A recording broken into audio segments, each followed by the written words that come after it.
et les psychanalystes disent, souvent, à ce moment-là, on va avoir, peut-être que les confesseurs diraient la même chose, on va avoir tendance à choisir une peccadille pour masquer les grosses choses.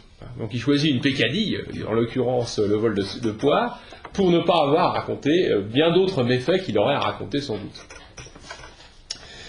Bon, on en vient ensuite à la jeunesse. Vers 17 ans, il part à la grande ville. Là, ça se passait dans la région de Tagaste, sa ville de naissance. Il part à la grande ville, Carthage, qui est la capitale de la région, la capitale régionale, enfin la capitale de l'Afrique. La région, c'est quand même l'Afrique, l'Afrique romaine. Et Carthage, et l'Afrique en général est connue comme lieu de plaisir à l'époque. On faisait un jeu de mots entre Carthage, Carthago, et Sarthago, la chaudière. Et donc lui-même refait le même jeu de mots en disant c'était la chaudière des honteuses amours. C'est au tout début du livre 3, c'est-à-dire la vie de jeunesse.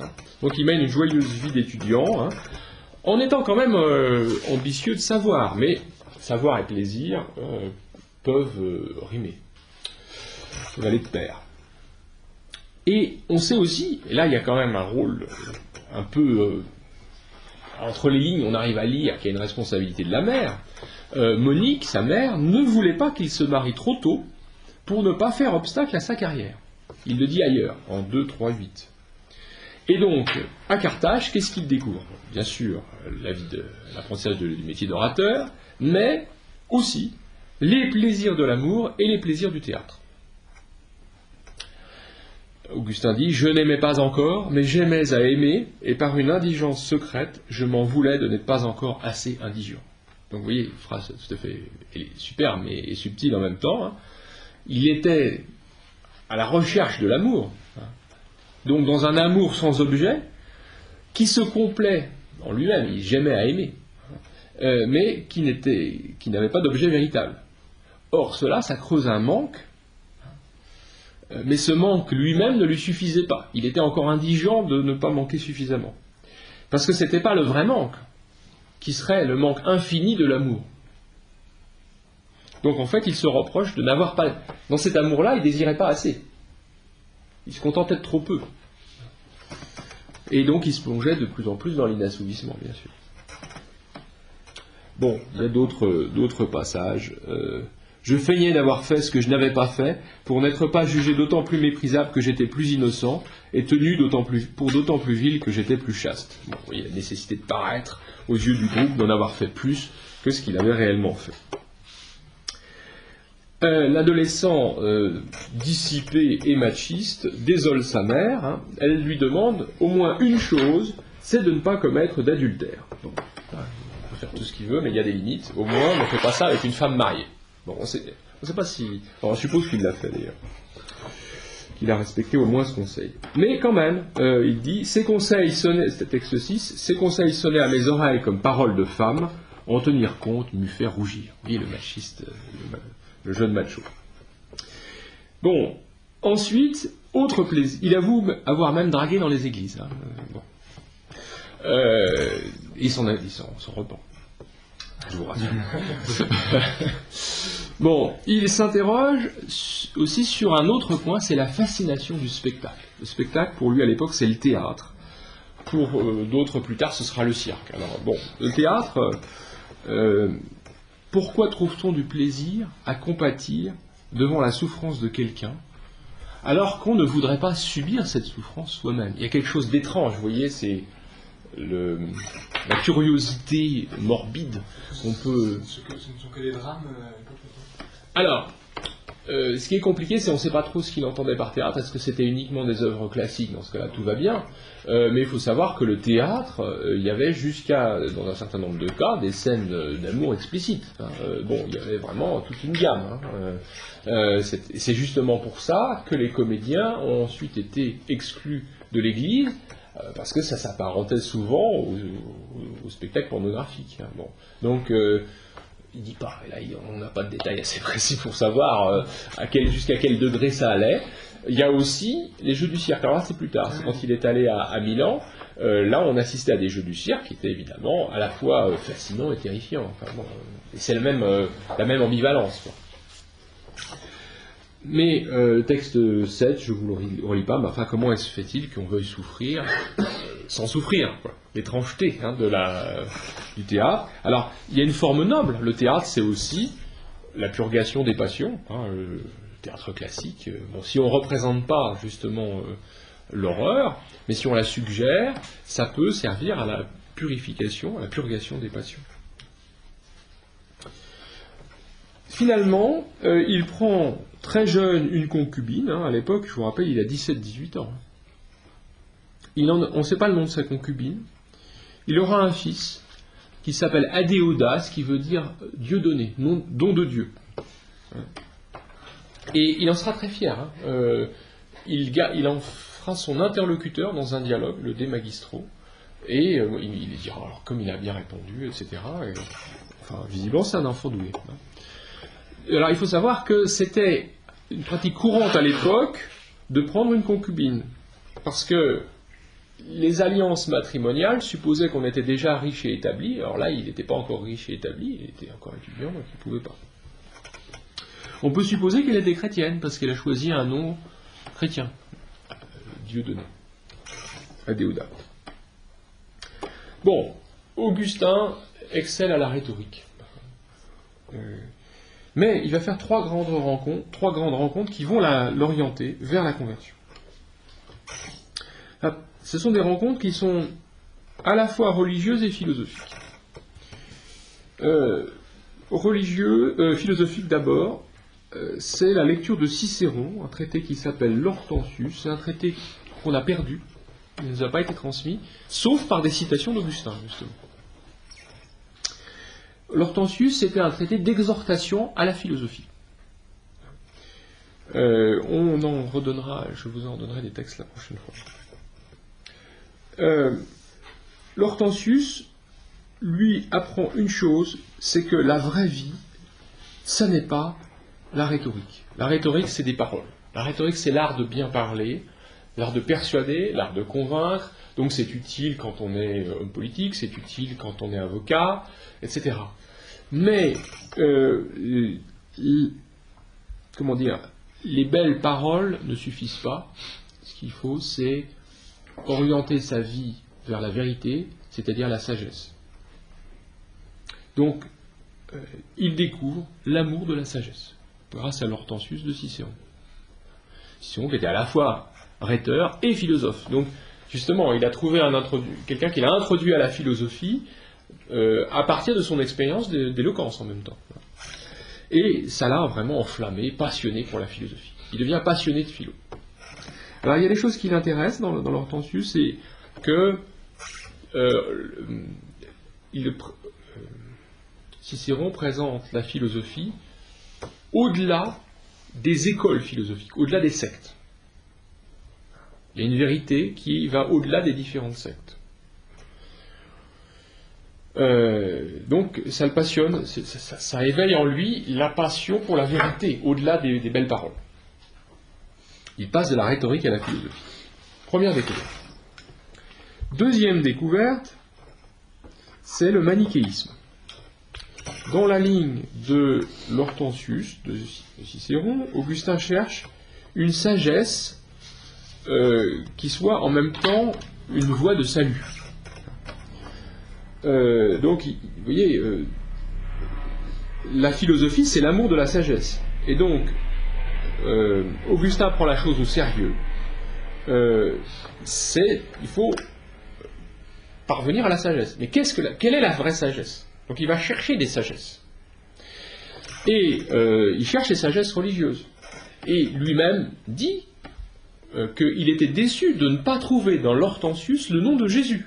Donc vous voyez, Augustin n'a jamais perdu de vue Jésus dans sa vie. Simplement, il ne savait pas trop ce que c'était la vraie foi chrétienne. Il est baigné là-dedans, mais en même temps, il ne comprenait pas les Écritures, on va revenir là-dessus. Et donc, il cherche, et en même temps il cherche une voie du salut. Et il se dit, l'idéal, c'est évidemment de concilier les deux. Mais il essaie de lire la Bible, et pour y trouver une sagesse. Mais il est atrocement déçu par le style grossier, lui qui est habitué aux belles phrases, premièrement. Deuxièmement, la prétention à avoir une autorité divine, justement pour un texte aussi mal écrit. Alors, vous voyez, comment est-ce que ça peut venir de Dieu, un texte mal foutu, où ça se contredit d'une page sur l'autre, etc. Donc il ne comprend pas.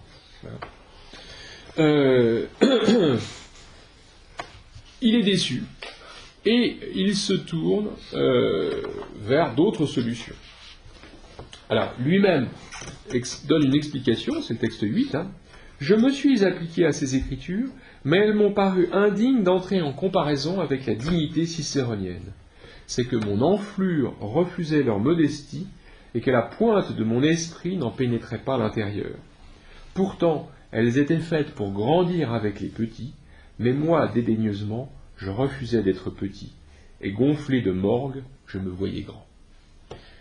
Alors on va retrouver quelque chose qui va être un leitmotiv de la pensée d'Augustin, c'est tout simplement que la sagesse de ce monde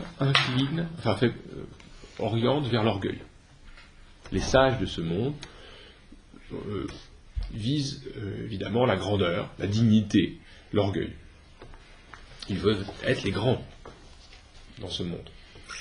Et lui-même voulait être comme ça. Il voulait la sagesse, mais la sagesse au sens la noblesse. Il voulait être grand parmi les hommes. Or, pour lire l'écriture, il faut être humble. Pourquoi ? Parce que tout simplement, elle se dérobe aux grands et elle s'ouvre aux petits. Parce que, voilà, c'est des choses simples, terre à terre, apparemment contradictoires. Il faut devenir petit, et à ce moment-là, l'écriture grandira avec celui qui le lit. Alors, il y a une phrase célèbre de... Comment s'appelle enfin, bref, d'un des premiers grands papes, hein, Grégoire le Grand, merci, d'une phrase célèbre de Grégoire le Grand qui dit « L'écriture grandit avec celui qui la lit ». C'est peut-être inspiré de ce genre de réflexion. Mais c'est l'idée qu'il faut d'abord se faire petit, trouver une entrée, à ce moment-là on pourra pénétrer dans l'intérieur, et à ce moment-là, la cohérence de l'écriture commencera petit à petit à apparaître, on verra que ça n'est pas le tissu de contradiction qu'on croyait. Mais pour ça, il faut être humble. Et l'humilité, alors, c'est un leitmotiv, c'est-à-dire, les philosophes, c'est génial, il leur manque une seule chose, c'est l'humilité. Et cette chose, c'est quand même... en même temps, c'est la philosophie qui leur bloque l'accès, parce que la philosophie, elle recherche toujours la noblesse, la grandeur, la sagesse. Et il faut savoir qu'il faut suivre le même chemin que le Christ, c'est-à-dire se faire humble. Bon. Il y a plus concrètement des choses qui le choquent dans l'écriture. D'abord des contradictions. Le fait qu'il y ait deux généalogies du Christ au début des évangiles. Deuxièmement, le récit de la création. Le récit de la création pose plein de problèmes. Le premier problème, c'est d'où vient le mal. Quand même, si Dieu est créateur, comment se fait-il qu'il a créé un monde où il y a du mal ? Et puis bon, il y a des images dans le récit de la création. Est-ce que Dieu a des mains pour pétrir Adam ? Est-ce que les serpents parlent ? Enfin bon, vous voyez, il y a quand même des trucs bizarres. Hein. Bon. Donc, vous voyez, s'il n'y a pas quelqu'un qui vous ouvre à l'interprétation à l'intérieur de l'Église de cela, ben, en tout cas, lui, il ne comprend pas, et je pense qu'au fond, tout le monde, personne ne comprend. Il y a de l'anthropomorphisme. Si l'homme est image de Dieu, est-ce que Dieu a des cheveux ? Ben oui, c'est la question que posent les manichéens. Est-ce qu'il a des ongles ? Est-ce qu'il a des cheveux ? Ben oui, parce que si l'homme est image de Dieu, Dieu, il doit être pareil. Bon, et puis, ces patriarches, quand même, ils avaient plusieurs femmes, ils zigouillaient pour un oui, pour un non. Vous ne voulez pas nous présenter ça comme modèle ? Enfin, c'est ridicule. Vous voyez, il y a tous ces problèmes-là qui n'ont pas changé d'un iota, je pense, quand on rencontre aujourd'hui des gens qui nous parlent de la Bible. D'ailleurs, bon, j'aurais dû lire le texte. 9, il me demandait d'où venait le mal, si Dieu était limité par une forme corporelle et portait cheveux et ongles, s'il fallait compter parmi les justes ceux qui avaient plusieurs femmes en même temps et pratiquaient l'homicide et le sacrifice des animaux. À l'époque, Augustin n'avait pas d'outil philosophique pour expliquer que le mal n'est pas quelque chose. Au fond, le problème c'est, les gens disent, il y a du mal dans le monde, ça veut dire apparemment que le mal est quelque chose. Et si le mal est quelque chose, d'où vient-il ? La réponse des manichéens est extrêmement simple. Il y a un principe mauvais qui est à l'origine du mal. Augustin ignorait que Dieu est un esprit, parce qu'il n'avait pas les outils philosophiques pour cela. Il n'avait pas l'outil philosophique pour dire que le mal n'est rien, pas l'outil philosophique pour dire que Dieu est pur esprit. Il ne pouvait pas comprendre non plus que la loi morale est différente selon les époques. Pour lui, il comprenait la loi morale comme un truc universel. La loi morale, c'est la même partout, et bon, ceux qui ne s'y plient pas, comme ces peuplades de reculés hébraïques, eh bien, ça lui semblait ne pas être des gens qui suivaient la voie de Dieu. Donc, Augustin épouse le manichéisme. Alors, qu'est-ce que c'est que le manichéisme ? Il faut bien comprendre une chose, c'est qu'à l'époque où Augustin était à Carthage, il y avait une coexistence de nombreuses églises. On ne s'est pas unifié comme aujourd'hui, enfin, même aujourd'hui les choses sont plus compliquées, mais enfin, il y avait une sorte de libre concurrence. Donc, il y avait un évêque catholique, il y avait une communauté païenne, il y avait aussi un évêque manichéen, qui défendait la doctrine de Manie. Et puis il y avait peut-être, dans d'autres villes, peut-être pas à Carthage, mais il y avait des judéo-chrétiens, c'est-à-dire des gens qui suivaient encore les rites juifs tout en étant chrétiens. Il y avait évidemment dans certains cas des synagogues, etc. Donc il y avait une sorte de libre concurrence. On voit dans les sermons de Chrysostome qu'il interdit à ses ouailles d'aller aux fêtes juives. Parce que les gens, ils allaient danser, ils allaient boire un coup, ils participaient aux fêtes juives. D'aller aux fêtes païennes, parce que pareil, là aussi, et ce qui condamne le plus, dans Chrysostome, c'est la danse. Pour lui, c'est l'abomination de la désolation. Si vous commencez à danser, c'est pire que tout. Il dit que c'est pire que d'être un arien. C'est pire que de nier la divinité du Christ, c'est d'aller danser. Bon. Parce que aller danser, c'était aller au rite païen, bien sûr, en fait. Bon, alors, Manie. Manie, c'est un personnage qui est né au milieu du IIIe siècle. Enfin, il est né au début du IIIe siècle, en 216, il est mort en 217, en Perse. En 277, excusez-moi. Oui, il y a eu une vocation très brève, en un an. Non, 277, excusez-moi. C'est ce qu'on appelle une gnose, c'est-à-dire une doctrine qui affirme qu'on atteindra le salut par la vraie connaissance, par la sagesse, par la pureté de la connaissance. Cette pureté de la connaissance nous arrache à ce monde, qui est un monde créé par le Dieu mauvais. Donc, la gnose, c'est l'idée qu'il y a deux principes. Il y a un Dieu bon, qui est séparé, et il y a notre monde où on a du mal, où il y a le mal. Il y a du mal dans le monde. Et s'il y a du mal dans le monde, c'est que celui qui l'a produit, le créateur de ce monde, est lui-même mauvais. Donc, en fait, il faut comprendre qu'il y a une sorte de hiérarchie des puissances divines, avec un Dieu suprême qui est bon, mais qu'il a laissé à des puissances inférieures, Dieu ou pas Dieu, peu importe, mais une puissance inférieure, la capacité de créer. Et ces puissances inférieures ont créé un monde qui est mauvais. Par conséquent, le but de la vie, c'est de se libérer de ce monde, qui est mauvais, pour rejoindre le Dieu bon, en sautant par-dessus le Dieu mauvais, si j'ose dire. Il faut se délivrer de la matière. Notre âme est une étincelle de Dieu capturée dans la matière, et il faut, en se délivrant de la matière, on rejoindra le Dieu dont nous sommes une partie, en fait. Le manichéisme a été, pendant un certain temps, la principale religion de l'époque. plus que le christianisme. Mani a lui-même écrit son message, hein, et il a envoyé des missionnaires jusqu'en Chine. On trouve des codex manichéens, jusqu'en Chine. Il y a des gens qui explorent actuellement des grottes où on a retrouvé des manuscrits manichéens du 6e, 7e siècle. Et le manichéisme a duré jusqu'au 10e siècle en Chine. Et ils ont envoyé des missionnaires un peu partout. Lui-même a été prêché. Hein. Il y a des caractéristiques très intéressantes, hein, dans la pensée de Mani. D'abord, c'est une doctrine universelle. Mani lui-même a été prêché en Inde et dans tout l'Empire perse. Il se présente comme le sceau des prophètes, c'est-à-dire qu'il y a les prophètes bibliques, il y a Jésus, et après il y a Mani. Mais vous savez que l'expression sceau des prophètes, elle est reprise dans le Coran, à propos de Mahomet.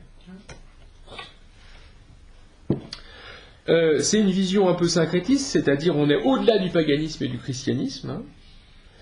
Et il affirme que les écritures chrétiennes il y a bien une révélation, mais celle-ci aurait été falsifiée pour introduire la loi judaïque dans la foi chrétienne.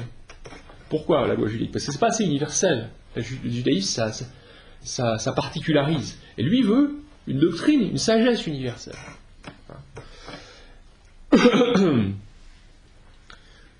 Donc, oui, il oppose l'Ancien Testament, qui émane probablement d'un Dieu pas bon, ou pas assez bon, hein, au Dieu bon, hein, qui est à l'origine du Nouveau Testament, mais ça a été falsifié. Lui seul, Mani, possède la révélation non falsifiée. Et cette idée de révélation falsifiée, vous la retrouvez aussi dans l'islam, bien sûr. C'est une religion du livre. Mani a consigné son enseignement dans un livre. Bon, il est perdu, mais enfin, on sait qu'il existait. C'est une vision aussi très spiritualiste, hein. Comme on le sait d'après Augustin lui-même. On lit saint Paul qui oppose l'esprit et la chair, et c'est pourquoi on est souvent végétarien. Parce que tout ce qui vient de la chair est corrompu. C'est un véritable ascétisme, hein.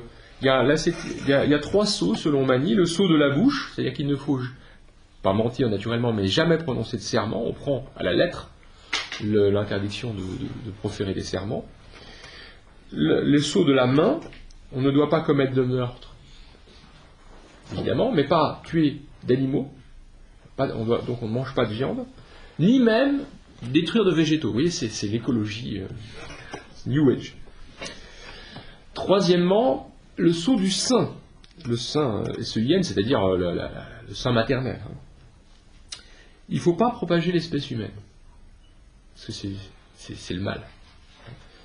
Il faut mettre fin. Le jour où toute l'humanité sera revenue à l'étincelle de la divinité, ce sera la fin des temps et tout ira très bien. Bon. Donc, il prône soit l'abstinence, soit des méthodes de contraception naturelle. Donc c'est assez... Bon, enfin, c'est intéressant comme doctrine. Bon. Intéressant parce que ça répond aux besoins même d'Augustin. Ça donne la lecture d'une sagesse, ça donne une sorte de compréhension qui permet de dépasser la lettre des Écritures qui est obscure, hein, tout en disant qu'il y a du vrai dedans. Et ça permet de comprendre d'où vient le mal, qui est quand même l'un des gros soucis d'Augustin. Et on a donc une sorte de drame cosmique, hein, un récit dramatique où il y a 2 forces, le bien et le mal, et on les voit très bien s'affronter dans le récit de la Genèse. Il y a 2 puissances. Hein. Il y a le serpent, c'est une puissance mauvaise. Bon. C'est peut-être l'émanation d'un mauvais principe. Bon. Il y a 2 âmes en nous, disent les manichéens, et Augustin va réfuter ça. Il y a l'âme bonne et l'âme mauvaise. Nous venons des 2 principes. Nous sommes un mélange des 2. Nous sommes faits de bien et de mal.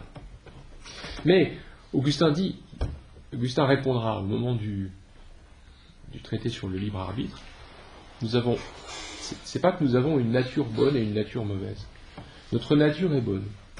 Mais c'est que nous avons une volonté, et notre volonté est capable du bien et du mal. Donc, nous avons une volonté unique, mais elle peut se diviser en bien et en mal.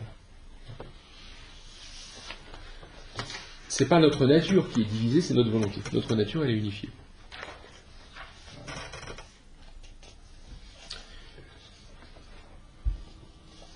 Augustin devient le propagandiste de ce culte séduisant.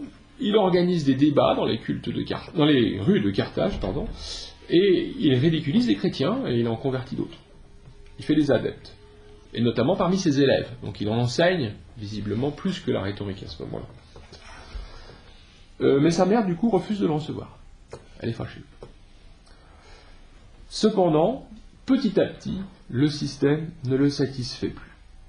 Ça lui semble quelquefois un peu tiré par les cheveux, les calculs sur les principes, la manière d'interpréter les textes, etc. Il espère un temps qu'il y a une sorte d'enseignement secret qui permettra de justifier tout le reste. Il espère trouver une révélation ultime au-delà du baratin officiel de la secte.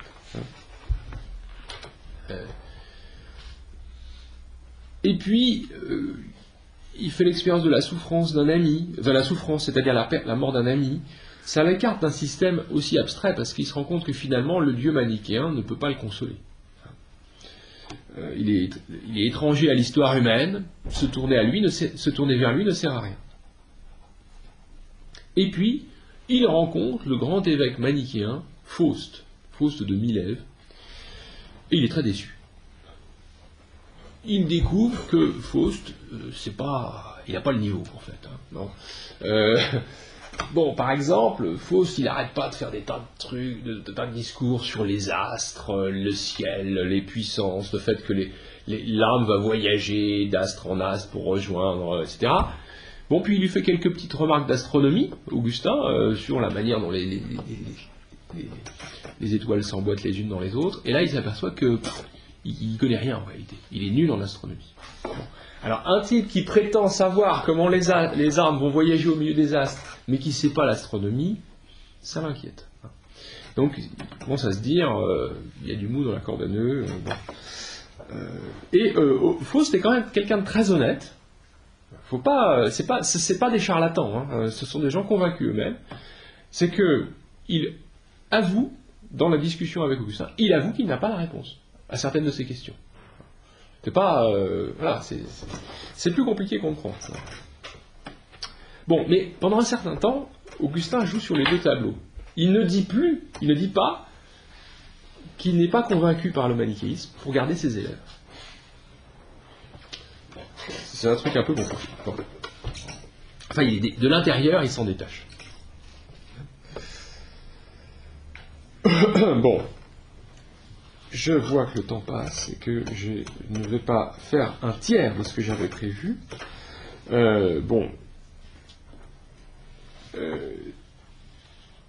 Il occupe son premier poste à Tagaste, où il enseigne la grammaire. Il reçoit le grand prix de poésie. Et du coup, il devient familier du proconsul de Carthage. Bref, vous voyez, sa carrière continue. Finalement, il part pour Rome. Notamment... il y a visiblement une franc-maçonnerie manichéenne qui l'aide à faire sa carrière et à partir pour Rome. Il va dans la cité impériale Milan, il gagne le concours d'éloquence, il devient l'orateur de la cour. Donc on arrive à la deuxième partie, la conversion, Rome et Milan. Je vous ai parlé de ses doutes et de l'abandon progressif du manichéisme. Là se situe un certain nombre d'événements importants.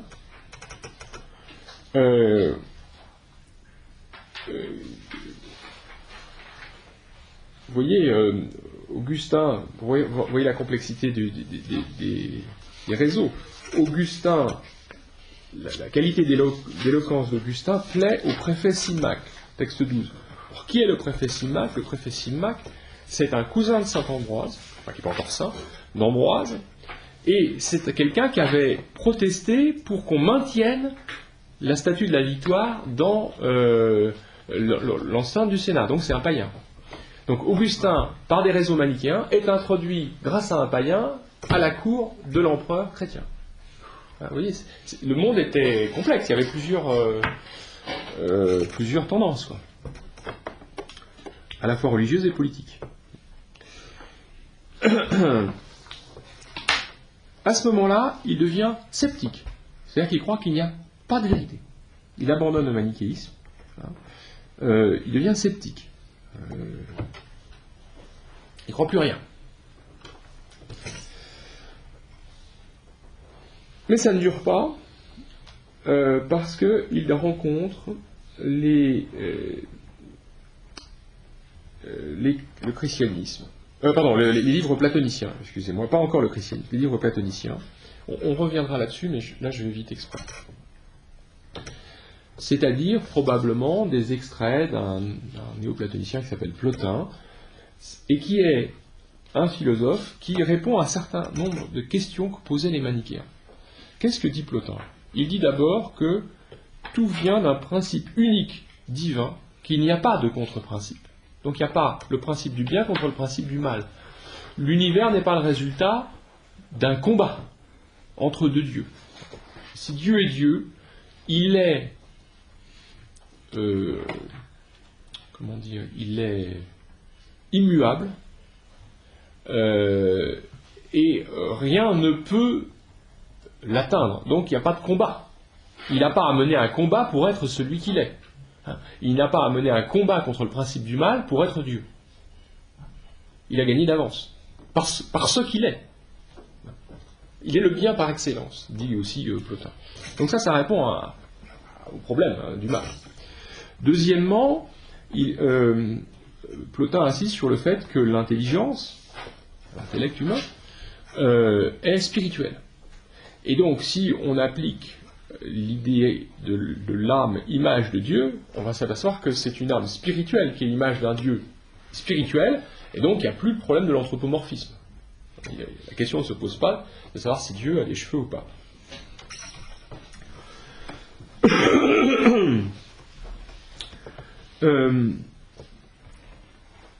Voilà en gros les choses importantes qu'il va tirer de Plotin, mais il y en a beaucoup d'autres. Bon, je peux pas, on reviendra là-dessus.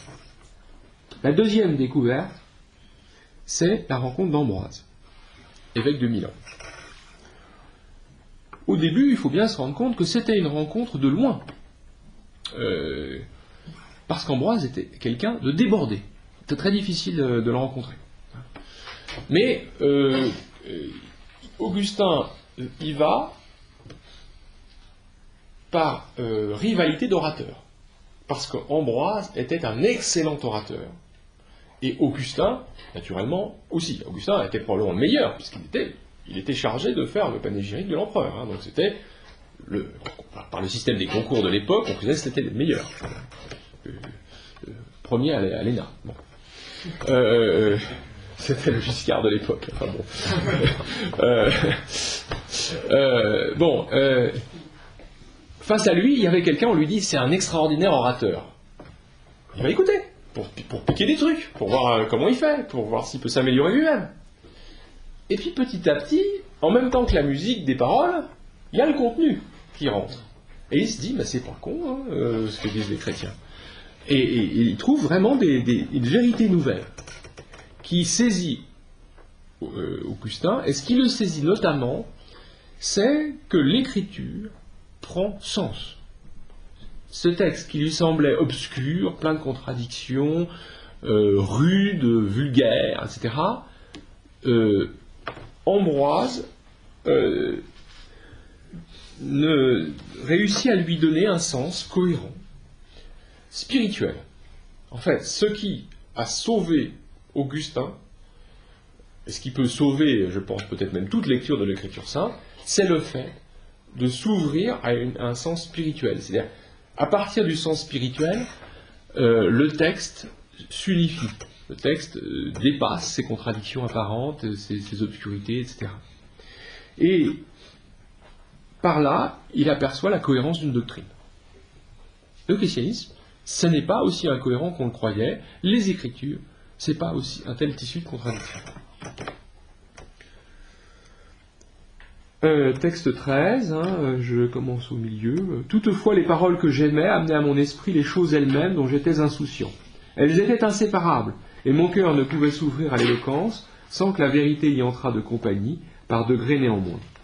Je vis d'abord que tout ce qu'il avançait pouvait se défendre, et la foi catholique s'affirmait sans témérité contre les attaques des manichéens que j'avais cru jusqu'alors irrésistibles. Je fus surtout ébranlé à l'entendre résoudre, suivant l'esprit, plusieurs passages obscurs de l'Ancien Testament, dont l'interprétation littérale me tuait. Je trouve que c'est fort comme texte. Avant, la Bible, ça le tuait. Et là, non, ça vit. Bon. Éclairé par l'exposition du sens spirituel, je réprouvais déjà ce découragement qui m'avait fait croire impossible toute résistance aux ennemis, aux moqueurs de la loi et des prophètes. Vous voyez, on peut avoir une doctrine spirituelle sans se moquer de la Bible. La preuve, Ambroise.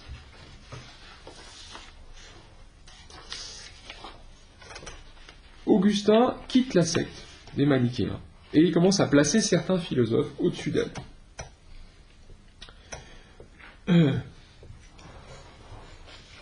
C'est ce que dit le texte 14, mais je ne vais... Vous voyez, il est dans une situation où il commence à quitter le manichéisme, mais il n'a pas encore accepté le christianisme. Son esprit est en balance. Et donc, il est toujours sceptique. Il ne croit toujours à rien.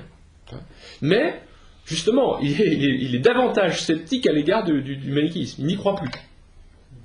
C'est déjà la première chose qu'il a obtenue, c'est au moins de se dire, c'est pas... le christianisme, c'est au moins aussi cohérent, peut-être même plus, que le manichéisme. Mais il n'a pas encore adhéré. Quand je dis christianisme, vous pensez bien qu'il n'a jamais cessé de croire en Jésus. Quel Jésus? Parce que les manichéens aussi parlaient de Jésus. Le problème est de savoir de quel Jésus on parle. C'est pas le Jésus de l'orthodoxie. Donc, ce que nous appelons l'orthodoxie. Bon. Et donc, il quitte la secte. Texte un petit peu plus loin, il dit « Je n'étais plus manichéen, mais je n'étais pas non plus chrétien catholique. » Et là, il rencontre quand même plusieurs fois Ambroise. Et il est frappé par plusieurs choses. D'abord parce que Ambroise, qui savait qu'il était manichéen, qui le connaissait comme... Évidemment, il le connaissait, on ne pouvait pas l'ignorer, le reçoit très aimablement, sans lui faire de critique, très positivement, en l'écoutant, celui qu'il est, les questions qu'il a. Il est frappé par une chose, c'est qu'Ambroise lisait en silence. À l'époque d'Augustin, c'était un exploit que très peu de gens savaient faire. On ne savait lire qu'à voix haute. Comme les enfants, aujourd'hui. On apprenait à lire à l'école à voix haute. Donc quand les salles de lecture étaient... Ça bourdonnait, les gens qui disaient non. L'apprentissage de la lecture silencieuse a été... il y avait des cas exceptionnels comme Ambroise, mais ça ne s'est vraiment répandu dans l'Occident qu'au Moyen-Âge, à cause des monastères où on avait fait vœu de silence. Avant, mais dans les autres monastères, on a toujours cette description des moines qui bourdonnent comme des abeilles. C'est pas une métaphore, c'est qu'on entendait comme ça, ou qui ruminent. Il y a plusieurs expressions. Première remarque. Deuxième remarque, Ambroise lui explique bien que Dieu n'a ni lieu ni forme. Donc, il dépasse toutes ces interrogations sur la nature de Dieu, quoi. Troisièmement, l'image de Dieu en l'homme a un sens spirituel. Ça ne veut pas dire les traits du visage. Quand on dit que l'homme est l'image de Dieu, ce n'est pas les traits du visage, c'est son âme. Quatrièmement, il découvre le sens spirituel. Les lois et les prophètes n'ont plus tant d'absurdité. J'aimais à entendre texte 15, Ambroise recommandait souvent au peuple dans ses sermons cette règle suprême, la lettre tue et l'esprit vivifie. Et lorsqu'en soulevant le voile mystique, il découvrait l'esprit là où la lettre semblait enseigner une erreur, il ne disait rien qui me déplût, quoique je ne susse pas encore s'il disait la vérité. Donc ça lui plaisait, mais ça ne lui semblait pas encore vrai. Il retient son choix, mais il est en suspension.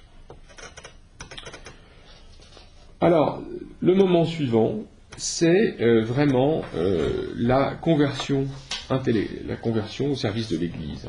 C'est la troisième partie, le service de l'Église.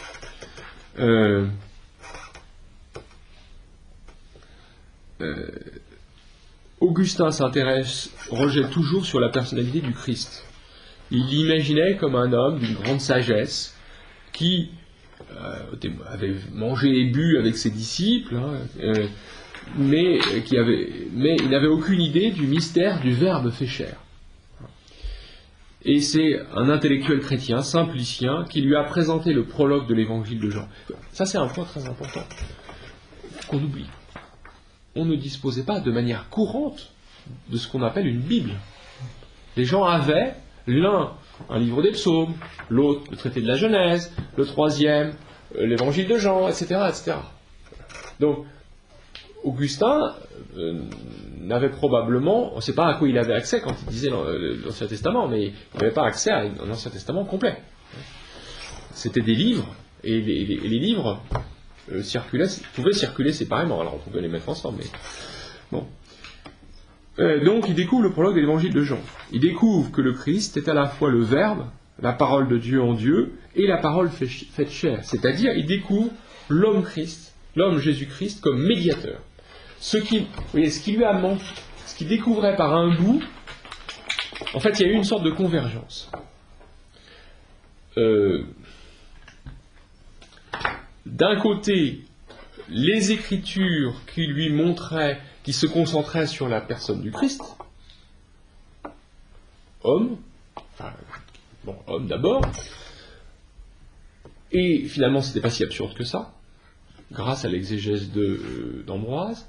Et d'un autre côté, grâce au néoplatonisme, Ambroise, il y avait aussi du néoplatonisme, bien sûr, mais enfin bon, grâce au néoplatonisme, il découvre que, en Dieu, il peut y avoir un principe, et que même il peut y avoir plusieurs principes en Dieu.